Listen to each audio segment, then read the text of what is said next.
Yinz Guys RC. Hey, welcome to episode 4 of Yinz Guys RC. We got a good show for you this week. We've got a letter from the mailbag, and we've got a special guest with us, Jeff Wilson. So sit back and enjoy the show. We'll be back. Let's go.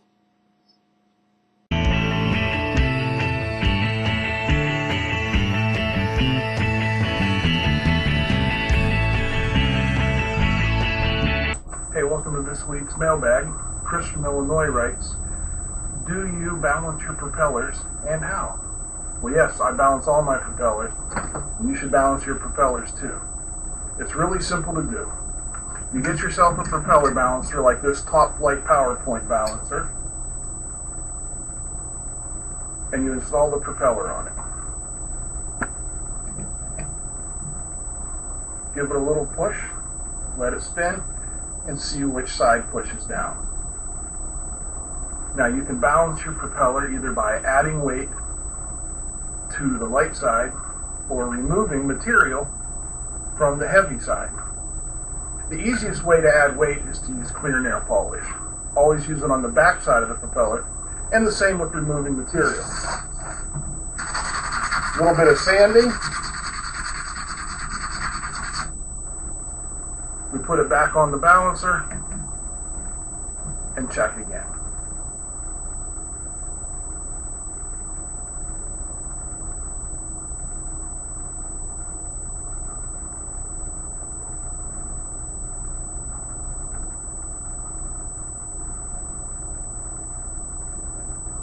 That's pretty close. Maybe just a little bit more. Repeat as necessary. It's like shampooing your hair. Shower, rinse, repeat. But it's important that you balance your props. It helps the engine run smoother, less vibrations to the airframe, everything will last longer. If you've got a question, just email me at yinzguysrc@gmail.com. Welcome back. Here we are with our special guest this week, Jeff Wilson. Jeff's a real Yinzer from Pittsburgh, Pennsylvania, and he's brought with him a gasoline motor, so tell us about it. Well, it's a daily 20. It was small and not attached to anything, so it's convenient to show you guys. Essentially, gassers come in all sizes, all the way down to 10 cc's, which you can put into like your 40 size airplanes and up, 40 to 60 size airplanes, and then all the way up to, it's the biggest now I've seen, like 200 some cc or something like that. Yeah. Just some real giant airplanes. But this one's easy to show. Shows all the basic parts of a gas engine, other than the ignition, which is currently being serviced. You've got your typical cylinder and a pumper carb. It's a Walbro style carb, and you got a choke, like you would find, and a throttle.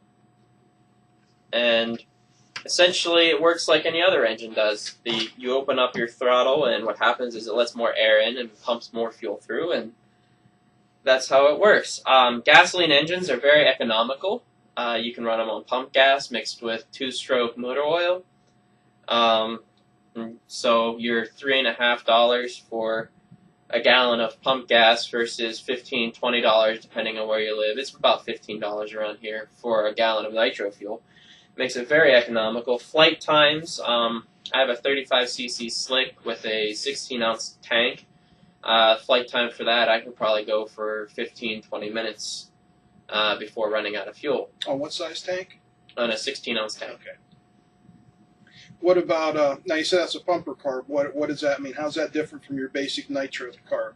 Well, in a nitro engine, you have muffler pressure, and it's sort of a Venturi-style carb. And the way a Venturi-style carb works is you have a very small jet inside the carburetor, and when you have air moving over a very small jet like that, it's going to create low pressure at that jet. So it kind of just naturally draws the fuel, and then the muffler pressure kind of helps assist it, which is also why if you have your fuel tank at a different level than your carburetor in a nitro engine, you're going to have tuning problems.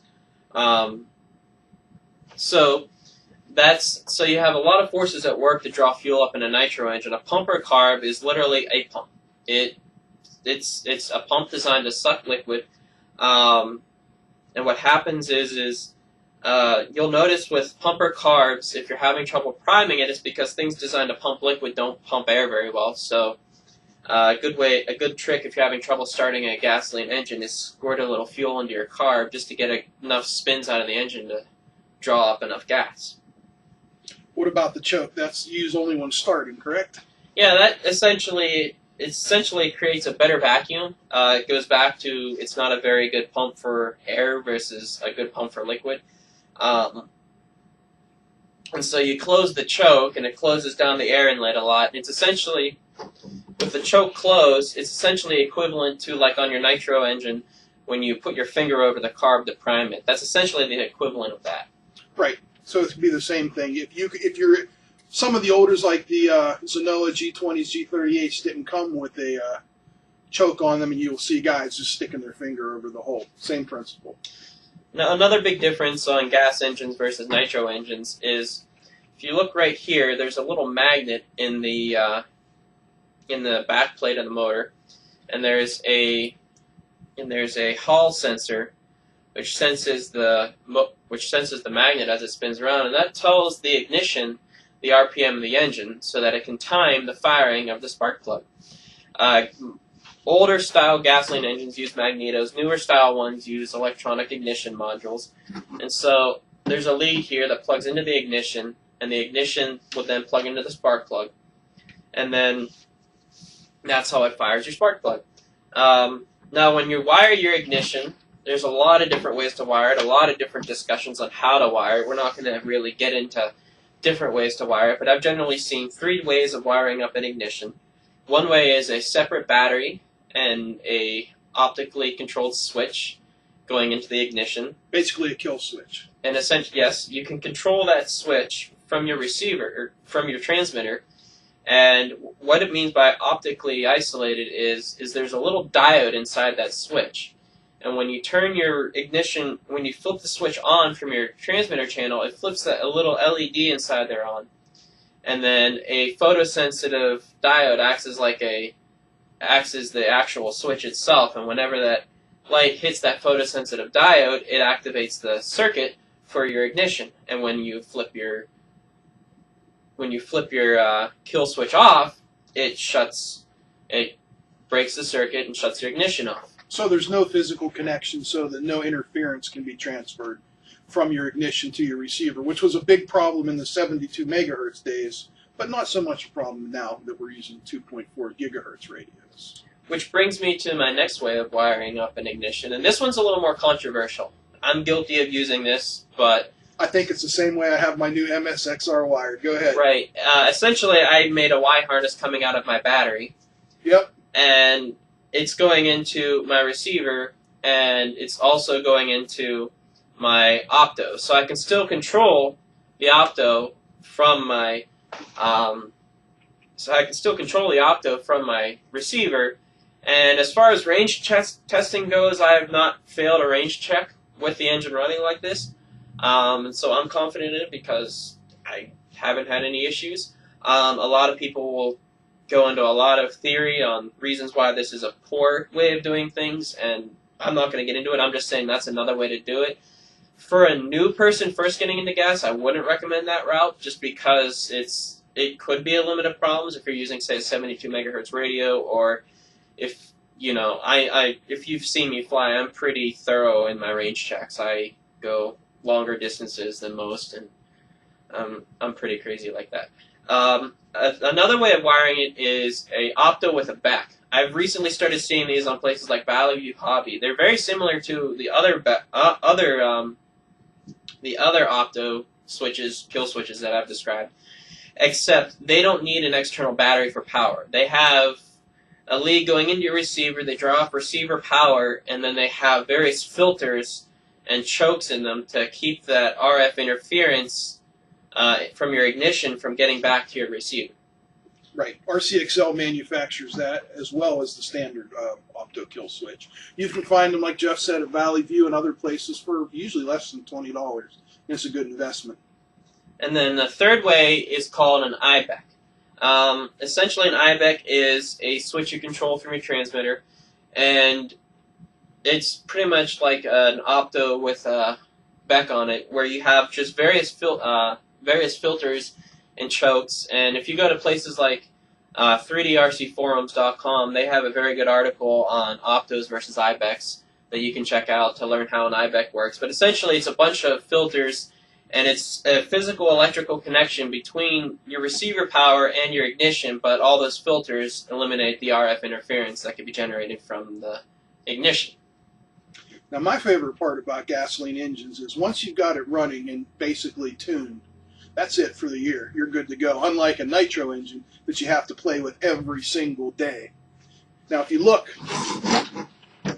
on the back of the carburetor here, you're going to see 2 screws. So tell us about those. Well, any engine needs 3 things to operate properly. You need fuel, air, and ignition in the right ratio and at the right time. And so what those screws do is they adjust your fuel-air mixture. One is for the high end and one is for the low end. Let's see which one it is. Typically in most engines, you'll see a little H or a little L that tells you what you're adjusting. And when you're setting up an engine, you want to set your high end for max RPM. And the reason why that is because if you're kind of burbly, it means you're rich. If you're going below max RPM, but you're not really burbly, you're too lean. And either one of those cases could damage a gasoline engine. With gas engines, there's really no benefit to running it overly rich, like a lot of guys would do with nitro because of the leaning out through the tank. And also it being a pumper carb means your mixture doesn't change throughout the flight. And then your low end, you change for a smooth transition. So essentially, a way I like to do it is I'll adjust my high end for maximum RPM, and then I'll bring it back down slowly to see if there's any burble in the mid-range. And then I'll also take it back down to idle. I'll let it idle for about a good 30 seconds or so just to see if it'll load up at all. And then I'll just quickly, but not like, I don't like flick my transmitter, my throttle stick all the way, but I pretty much just give it a one smooth motion up through the throttle range, slow enough so I can hear it transition. And if it's burbly, that tells you your low end's too lean. And if it's kind of cutting out, it means if it's burbly, it means it's too rich. And if it's kind of cutting out, it means it's too lean. And another good way to tell if you're running rich or lean is pull your spark plug. And if you look at it and you see it's kind of black, it means you're too lean. And how would you describe a plug that's fouled from being too rich? Black and oily looking.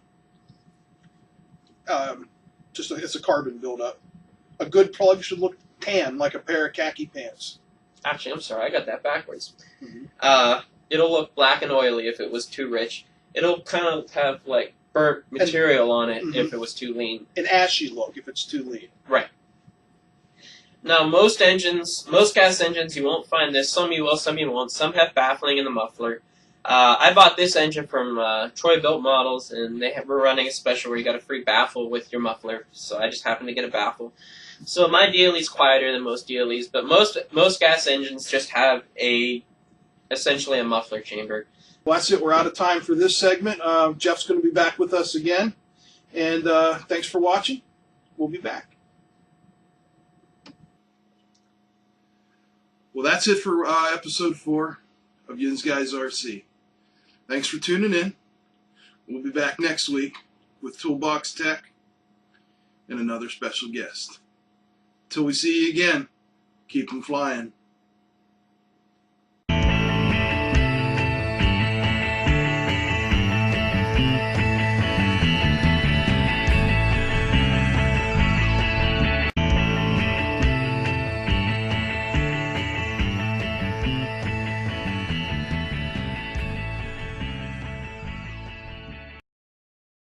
Thanks for watching. Now get out of here.